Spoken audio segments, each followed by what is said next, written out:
किसी के पास रहने को छत नहीं, किसी के पास करोड़ों की गड्डियां हैं। कोई लाइन में लगकर राशन जुटा रहा है, कोई बेंगलों में नोट बिछा रहा है। ये है हिंदुस्तान, ऊंची दुकान फीकी पकवान। नमस्कार, क्लिक इंडिया देख रहे हैं आप और मैं हूं आपके साथ राजीव सिंह। देश भर में चर्चा जोरों पर है कि मोदी सरकार न्यायपालिका की अपॉइंटमेंट सिस्टम में बड़ा बदलाव करने जा रही है। हाल के दिनों में जस्टिस वर्मा कैशकांड के बाद जनता, वकीलों और नेताओं में गुस्सा बढ़ता जा रहा है। सवाल उठ रहे हैं कि जहां देश की 80% आबादी राशन वितरण पर निर्भर है, वहां एक जज के घर करोड़ों केस कहां से आ रहे हैं। इस बीच बड़ी खबर यह है कि सरकार NJAC यानी कि नेशनल जुडिशियल अपॉइंटमेंट कमीशन कानून को दोबारा लागू करने पर बहुत ही सीरियसली विचार कर रही है। यानी जजों की नियुक्ति अब सिर्फ जजों के हाथ में नहीं रहेगी, बल्कि सरकार और जनता के प्रतिनिधि भी इस प्रक्रिया में शामिल होंगे। अब देखना यह है कि क्या सरकार इसे चुनावी मुद्दा बनाएगी, और अगर NJAC वापस आता है तो क्या यह न्यायपालिका में पारदर्शिता और जवाबदेही लाएगा, या फिर इससे जजों की स्वतंत्रता खतरे में पड़ जाएगी। इन सारे सवालों के जवाब हम जरूर जानेंगे, लेकिन सबसे बड़ा सवाल उठता है कि NJAC आखिर है क्या और इसे पहले क्यों खारिज कर दिया गया था। अगर आप इस पूरे मामले को समझना चाहते हैं तो आइए इसे आसान भाषा में जानते हैं। तो चलिए समझते हैं कि अभी हमारे देश में जजों की नियुक्ति का सिस्टम कैसे काम करता है। फिलहाल यह जिम्मा पूरी तरह सुप्रीम कोर्ट के कॉलेजियम के पास है। मतलब सुप्रीम कोर्ट के कुछ सबसे सीनियर जज मिलकर तय करते हैं कि अगला जज कौन बनेगा। इसमें सरकार की कोई भूमिका नहीं होती। तो सवाल उठता है कि अब दिक्कत क्या है।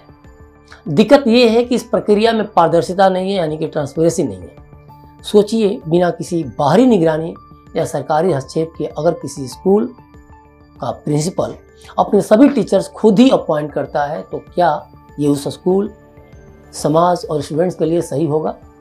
यही चीज़ जजों की नियुक्ति में भी हो रही है। खुद जज ही तय कर रहे हैं कि नया जज कौन होगा। जनता की कोई भागीदारी नहीं, सरकार का कोई दखल नहीं और न ही कोई बाहरी निगरानी। अब बात करते हैं NJAC की, यानी सरकार ने इस सिस्टम को सुधारने के लिए क्या किया था। 2014 की बात है, जब मोदी सरकार सत्ता में आती है तो उन्होंने राष्ट्रीय न्यायिक नियुक्ति आयोग यानी कि NJAC नाम से एक नया सिस्टम लाने की कोशिश की। इसमें सिर्फ जज ही नहीं, बल्कि सरकार और जनता के प्रतिनिधि भी जजों की नियुक्ति में शामिल होते हैं। सवाल उठता है कि इसमें कौन कौन शामिल होता।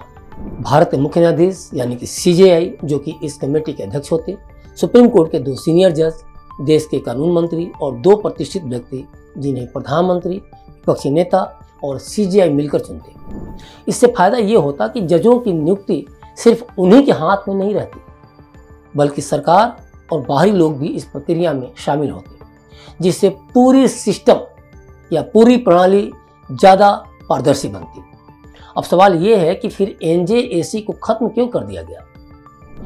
2015 की बात है, जब मोदी सरकार ने न्यायपालिका की नियुक्ति प्रणाली में सुधार लाने के लिए राष्ट्रीय न्यायिक नियुक्ति आयोग यानी कि NJAC का प्रस्ताव लाया था। संसद ने इसे पारित कर दिया। 16 राज्यों ने भी इसको सपोर्ट किया, लेकिन सुप्रीम कोर्ट ने इसे एक झटके में खारिज कर दिया। बल्कि इसे सिर्फ खारिज नहीं किया, इस पर प्रतिबंध भी लगा दिया। यह फैसला पूरी दुनिया में चर्चा का विषय बन गया। कई विशेषज्ञों ने इसे एक निरंकुश कदम बताया, जो कि प्रभुत्ववादी राजतंत्र की तरह न्यायपालिका की शक्ति को सर्वोच्च बनाए रखने की कोशिश कर रहा था। इससे यह संदेश गया, मैसेज गया कि भारतीय लोकतंत्र और संसद पर भी सुप्रीम कोर्ट का अप्रत्यक्ष नियंत्रण है। लेकिन आप जानकर हैरान हो जाएंगे कि जजेस इसके इतने खिलाफ थे कि जब सुप्रीम कोर्ट ने NJAC को खत्म किया तो केवल एक जज जस्टिस चेलमेश्वर ने इसके पक्ष में अपनी राय रखी थी। उनका मानना था कि इससे नियुक्ति प्रणाली में पारदर्शिता आएगी और भाई भतीजावाद खत्म होगा। लेकिन बाकी जजों ने एकमत होकर इसे एक्सेप्ट नहीं किया। सरकार ने हार नहीं मानी। 2018 में दोबारा इस मुद्दे को उठाने की कोशिश की गई, लेकिन एक बार फिर सुप्रीम कोर्ट सामने आता है और इसे खारिज कर देता है। और सबसे बड़ी बात कि आज जो लोग न्यायपालिका की वर्किंग सिस्टम पर सवाल उठा रहे हैं, बवाल कर रहे हैं, वही लोग तब चुप्पी साधे हुए थे। किसी ने यह समझने की कोशिश तक नहीं की कि एनजेएसी से न्यायिक नियुक्तियों में जवाबदेही आएगी। उस समय सरकार की आलोचना करना ही फैशन बन चुका था, इसलिए बिना इस कानून की अहमियत समझे इसे दबा दिया गया, हमेशा के लिए गर्त में ढकेल दिया गया। इसके बाद सरकार ने सीएए, किसान कानून जैसे अन्य सुधारों पर ध्यान दिया। इन सुधारों को लाने के पीछे मंशा देश हित की थी, लेकिन ये ऐसे मुद्दे थे जिनका असर सीधे आम लोगों की जिंदगी पर महसूस नहीं होता, इसलिए जनता का वैसा जुड़ाव नहीं बन पाया जैसा न्यायपालिका सुधार जैसे मुद्दों के साथ, यानी कि एनजेएसी के साथ बन सकता था। लेकिन अब माहौल बदल चुका है। जनता, वकील और यहाँ तक कि विपक्ष भी न्यायपालिका की शक्ति संतुलन पर सवाल उठा रहे हैं। अगर सरकार अब एनजेएसी को दोबारा लाने की कोशिश करती है तो इस बार उसे समर्थन मिल सकता है, क्योंकि आप यशवंत वर्मा का मामला देखिए, या फिर हाल फिलहाल में जो बच्चियों को लेकर जो मामला इलाहाबाद हाई कोर्ट के जज ने दिया, उसको लेकर भी काफ़ी लोगों में नाराजगी है। तो अब चीज़ें काफ़ी हद तक बदल गई हैं देखा जाए तो, और इसीलिए एनजेएसी का सपना काफ़ी हद तक साकार हो सकता है। बस सरकार को इसके लिए पहल करनी होगी, अपने तय सिस्टम के तहत, तय कानून के तहत। तो अब सवाल ये है कि क्या एनजेएसी की वापसी तय है? इसका जवाब इतना आसान नहीं है, क्योंकि ये भविष्य के गर्भ में है। लेकिन फिलहाल सरकार के पास दो रास्ते हैं। पहला कि मोदी सरकार सुप्रीम कोर्ट को मनाने की कोशिश करे, यह सिस्टम ठीक है और इससे न्यायपालिका की स्वतंत्रता को कोई खतरा नहीं है। और दूसरा, चुनाव में बड़ी जीत हासिल करे और संसद में इतना मजबूत बहुमत बना ले मोदी सरकार कि इस कानून को फिर से लागू कर सके। तो अब देखना दिलचस्प होगा कि सरकार इसे चुनावी मुद्दा बनाती है या नहीं। लेकिन इन सबके साथ एक बड़ा सवाल जो आम जन से जुड़ा है, और वो ये है कि अगर एनजेएसी लागू होता है तो जनता को इससे क्या फर्क पड़ेगा। एनजेएसी लागू होने से जजों की नियुक्ति में पारदर्शिता बढ़ेगी, इसको लेकर मैंने पहले भी बोला। और सिर्फ जज ही जजों का चयन नहीं करेंगे, बल्कि सरकार और जनता के प्रतिनिधि भी इसमें शामिल होंगे। न्यायपालिका आम लोगों के लिए ज़्यादा जवाबदेह बनेगी। लेकिन इसका एक दूसरा पक्ष है, और वो कुछ लोग इस पक्ष को लेके खड़े हैं और विरोध में खड़े हैं, तर्क देते हैं कि अगर सरकार को जजों की नियुक्ति में ज़्यादा अधिकार मिल गए तो न्यायपालिका पर राजनीतिक दबाव बढ़ सकता है और जजों की स्वतंत्रता खतरे में पड़ सकती है। अब जज कितना स्वतंत्र होंगे ये तो किसी से छुपा नहीं है, और उस स्वतंत्रता में हम कहाँ हैं ये भी किसी से छुपा नहीं है।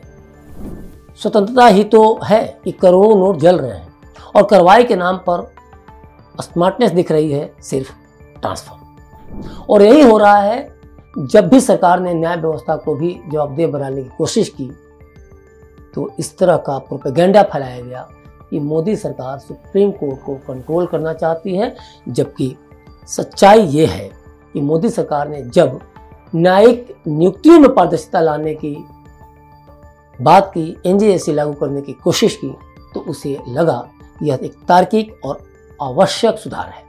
लेकिन तब तक मोदी विरोध का ऐसा जुनून पैदा हो गया था कि विपक्ष ने इसे भी राजनीतिक मुद्दा बना लिया। जो लोग निजी बातचीत में इस प्रणाली में सुधार की जरूरत मानते थे, वही लोग सरकार के खिलाफ जाते हुए एनजेएसी का विरोध करने लगे। अब जब फिर से यह कानून चर्चा में है तो आरोप लगाया जा रहा है कि मोदी सरकार election commission, CBI, ED, IT के बाद सुप्रीम कोर्ट पर भी कब्जा करना चाहती है।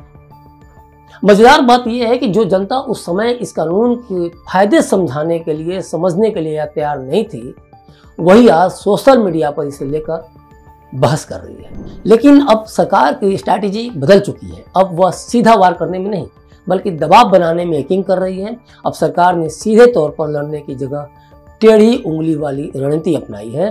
कानून मंत्री से लेकर उपराष्ट्रपति और राष्ट्रपति तक हर स्तर पर कॉलेजियम सिस्टम पर सवाल उठाए जा रहे हैं। पहले सिर्फ सोशल मीडिया पर एनजेएसी की मांग उठती थी, लेकिन अब मेन स्ट्रीम मीडिया भी खुलकर इस बहस में शामिल हो चुका है। इससे न्यायपालिका के भीतर भी बेचैनी बढ़ रही है। और सबसे बड़ी बात कि न्यायपालिका को लेकर जनता का नजरिया भी अब बदल रहा है। पिछले 70 वर्षों के न्यायिक फैसलों को देखकर लोगों का भरोसा अदालतों पर पहले जैसा नहीं रहा है, काफी हद तक डगमगाया है। अब आम बातचीत में भी लोग सुप्रीम कोर्ट पर कटाक्ष करने लगे हैं। सोशल मीडिया पर सुप्रीम कोर्ट के डिसीजंस को लेकर भी काफी आलोचनाएं हो रही हैं। कभी जिसे मंदिर कहा जाता था, आज कई लोग इसे विवादित संस्थान मानने लगे और इन बातों को काफी हद तक मोदी सरकार भी समझती है। सरकार जानती थी कि विपक्ष एनजेएसी पर कभी साथ नहीं देगा, इसलिए उसने इसे दोबारा लागू करने के लिए 2024 के चुनाव में 400 से ज्यादा सीटें जीतने की योजना बनाई थी ताकि 2/3 बहुमत से इस कानून को पास करा जा सके। लेकिन विपक्ष ने इसे आरक्षण वगैरह मुद्दों को लेकर जिस तरह से बवाल काटा, उससे नतीजे उम्मीद के विपरीत आए, उम्मीद के मुताबिक नहीं आए। कैडर जजों ने रणनीतिक फैसलों से माहौल ऐसा बनाया कि विपक्ष को टेम्पो भर भर कर पैसा मिल सके। इसी का असर था कि सरकार 400 की जगह 240 सीटों पर सिमट गई। अब विडंबना देखिए कि जो जज कभी एनजेएसी के खिलाफ थे, वही अब रिटायरमेंट के बाद ज्ञान बांटते दिख रहे हैं कि भारत को एनजेएसी जैसे कानून की सख्त जरूरत है। हो सकता है इन जजों ने जब वो पद पे हो तो काफी हद तक इस जरूरत महसूस की हो, लेकिन पद पर रहने के दौरान उनको ये लग रहा हो उनके ऊपर कंट्रोलिंग सिस्टम जो आ जाएगी वो उनको ठीक से शायद उनके मन मुताबिक काम न कर देगी। तो सवाल उठता है कि अब आगे क्या होगा। अब न्यायपालिका की ताकत को चुनौती देने का माहौल बन चुका है। एनजेएसी को फिर से लागू करने की कोशिशें जारी हैं और इस बार यह सिर्फ सरकार की नहीं बल्कि जनता की भी मांग बनती जा रही है। अब देखना ये होगा कि क्या सरकार न्यायिक सुधारों को आगे बढ़ा पाएगी या फिर अदालतें फिर से इसे रोकने के लिए कोई नया रास्ता निकालेंगी। दूसरी बात कि सरकार को इस बात का पूरा एहसास है कि जनता कैसी है और किस मुद्दे पर कितनी गंभीरता दिखाती है, इसलिए अब वह हर मुद्दे पर अनावश्यक जोखिम लेने के मूड में नहीं है। सरकार समझ चुकी है कि कुछ फैसले लेने से ज़्यादा उन्हें सही समय पर लागू करना ज़्यादा महत्वपूर्ण है। यही कारण है कि जब एनजेएसी को लेकर चर्चा शुरू हुई तो अधिकतर लोगों को यह कोई बहुत जरूरी मुद्दा नहीं लगा।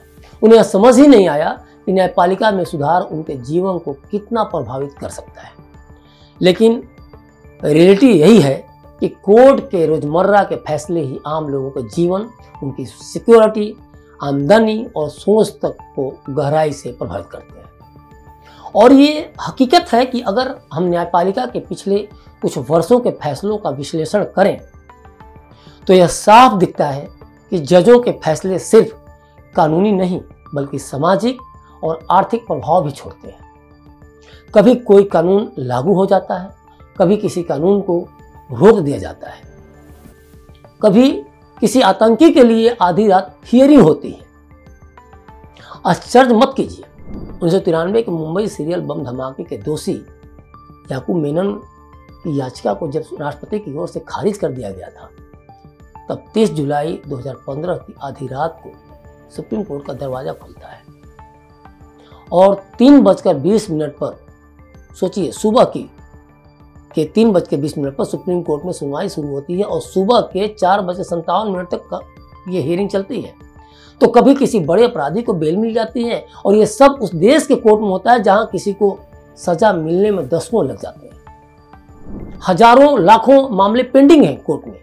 यह सब सीधे तौर पर नागरिक के जीवन से जुड़ा हुआ है।